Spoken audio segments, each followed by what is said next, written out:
यमराज कहा कि बेटी एवं अस्तु, जाओ ऐसा ही होगा, तुम्हारे पिता पुत्रवान बनेंगे। सावित्री मात्र अपने पिता की अकेली संतान थी, उसे भाई नहीं था। यमराज से भाई मांग रहे कि हे धर्मराज, यदि आप सचमुच में मेरी पति भक्ति पर प्रसन्न हैं तो हमको ये बता दीजिए, मेरे पिता को पुत्र हो जाए, हमको भाई मिले। यमराज कहते हैं ऐसा ही होगा बेटी, तुम्हारे पिता पुत्रवान बनेंगे, तुमको भाई हो जाएगा, मिलेगा, तुम लौट जाओ। इतना कह करके यमराज आगे बढ़ते हैं, फिर सावित्री पीछे पीछे चल रही है। कुछ दूर जाकर के यमराज मुड़ करके फिर पीछे देखते हैं, देखा कि सावित्री मेरे पीछे पीछे चली ही आ रही है। इस बार यमराज ज्यादा तंग आ गए। यमराज मन ही मन सोचते कि कैसा फेरा में हम पड़ गए।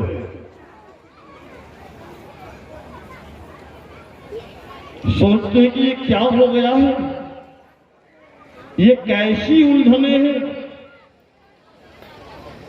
तब तक सावित्री सामने आती है, यमराज खड़ा होते हैं और सावित्री से कहते हैं, सावित्री मैंने तुम्हें कई बार समझाया कि मेरे लोक में वही जा सकते हैं जिसकी आयु समाप्त हो जाती है। मेरे लोक में कोई 100 शरीर नहीं जा सकते हैं। तुम्हारे पति की आयु आज तक की ही थी जो समाप्त हो गई है, इसीलिए मैं तुम्हारे पति के प्राण को लिए जा रहा हूं। तुम लौट जाओ सावित्री, वैसे मैं तुम्हारी पति भक्ति पर काफी प्रसन्न हूं। ऐसा करो, अपने पति के प्राण को छोड़कर कोई एक वरदान हमसे और मांग लो। और ध्यान रहे सावित्री, ये तुम्हारे लिए मेरी तरफ से अंतिम वरदान है। इसके बाद मैं तुम्हें दोबारा मौका नहीं दूंगा, ये आखिरी वरदान होगा। पति के प्राण को छोड़कर जो मन में आए मांग लो और वापस चली जाओ। और ध्यान रखना कि ये हमारा अंतिम वरदान है तुम्हारे लिए। सावित्री कहती है धर्मराज, सावित्री सोच करके बोली कि पुत्रवती हो जाऊं मैं। बोले श्री सदगुरु महाराज की, माता पिता की, भक्त भगवान की। सावित्री कहती है धर्मराज, पुत्रवती हो जाऊं मैं, है अंतिम मांग यही मेरी कि सुख में जीवन बनाऊं। है अंतिम मांग यही मेरी, मैं जीवन बनाऊं। है अंतिम मांग यही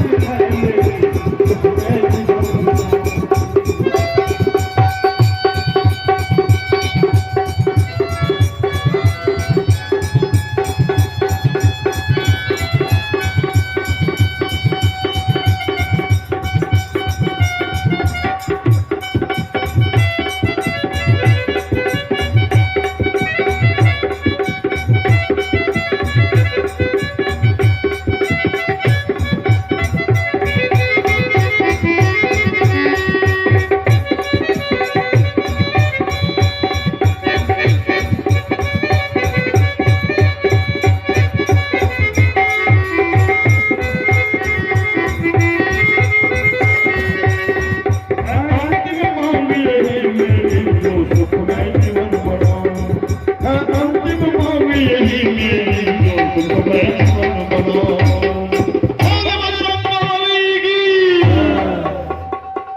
सावित्री कहती है धर्मराज, यदि आप हमको देना चाहते हैं तो हमको ये वरदान दीजिए कि मुझे बेटा हो जाए, मैं पुत्रवती हो जाऊं।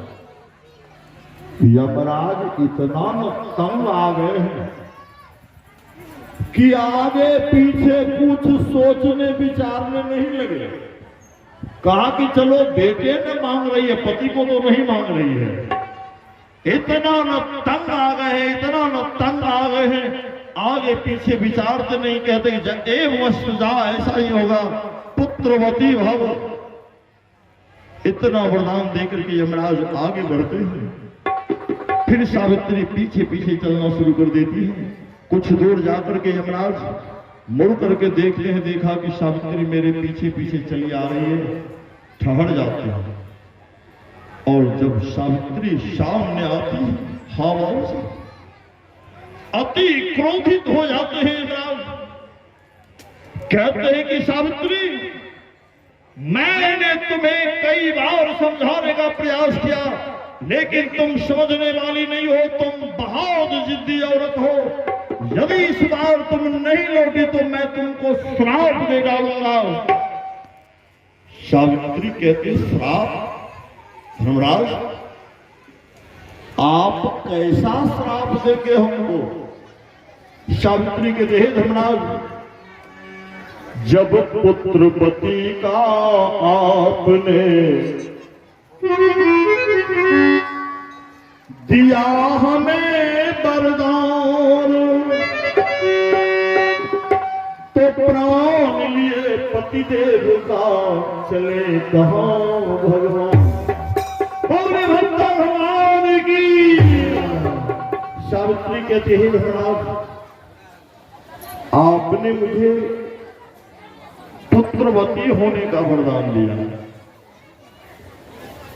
और मेरे पति देव को आप अपने साथ में लेते जा रहे हैं।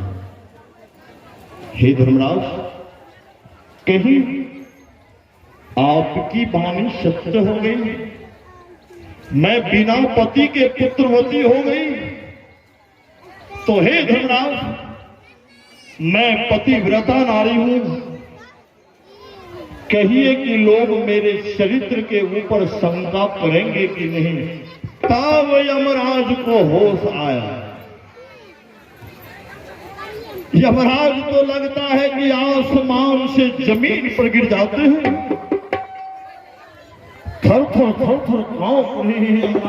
कहते, अरे हमने ये क्या कर दिया? बगैर सोचे समझे ये वरदान दे दिया।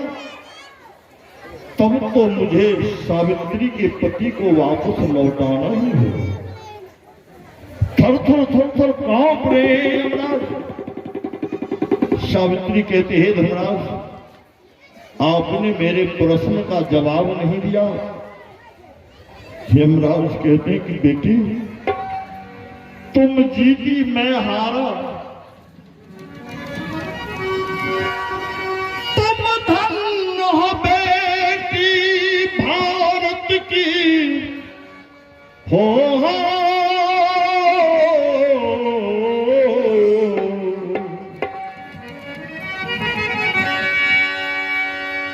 तुम धन्य हो बेटी भारत की, और धन्य तेरी महतारी है। पति भक्ति तूने दिखा दिया, हो पति भक्ति तूने दिखा दिया। यमराज भी तुमसे हारे, पति भक्ति तूने दिखा दिया। यमराज भी तुमसे हारे, पति भक्ति तूने दिखा दिया। यमराज भी तुमसे हारे। और बजरंगबली की कहा कि बेटी, तुम जीती, मैं हारा। तुम धन्य हो बेटी भारत की। धन्य है वो भारत देश की धरती, जिस धरती पर तुम्हारा जन्म हो। बेटी,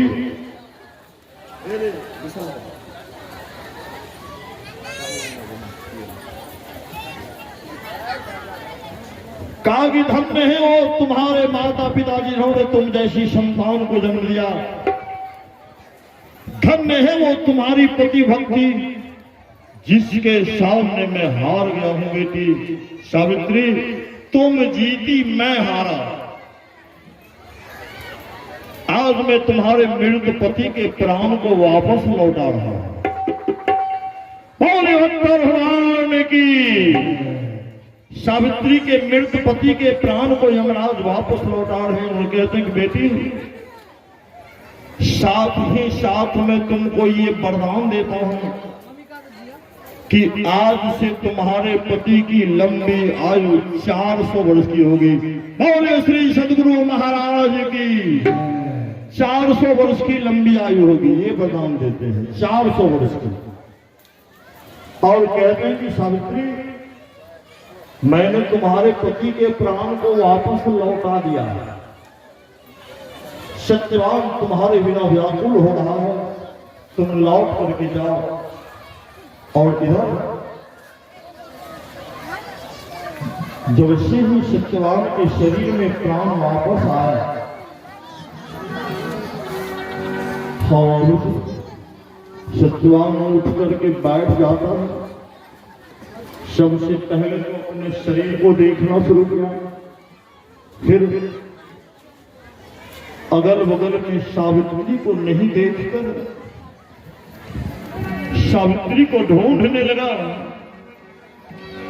सावित्री, आखिरी पल है,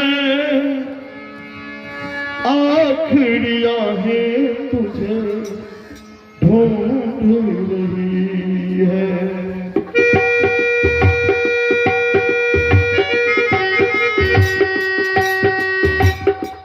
उगती सांसें, बुझती निगाहें तुझे ढूंढ रही है। अब तो चलिया एक बार, अब तो चलिया एक बार। आजा, मैं तो मिटा हूँ तेरी शाम में, तुझको पुकारे तुझको पुकारे मेरा प्यार।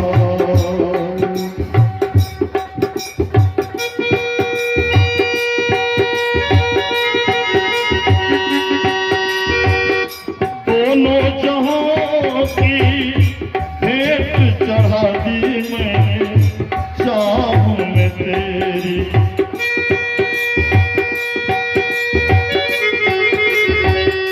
अपने बदन की हाथ मिला दी मैंने राहों में तेरी। तुझसे है मेरा एतबार, तुझसे है मेरा एतबार। आजा, मैं तो मिटा हूँ तेरी चाह में, तुझको पुकारे मेरा प्यार, तुझको पुकारे मेरा प्यार। उधर से सावित्री आती है, दोनों पति पत्नी आपस में गले से गले मिलते हैं। उधर यमराज के बलराम से सत्यवान के माता पिता के आंख की रोशनी भी वापस हो गई।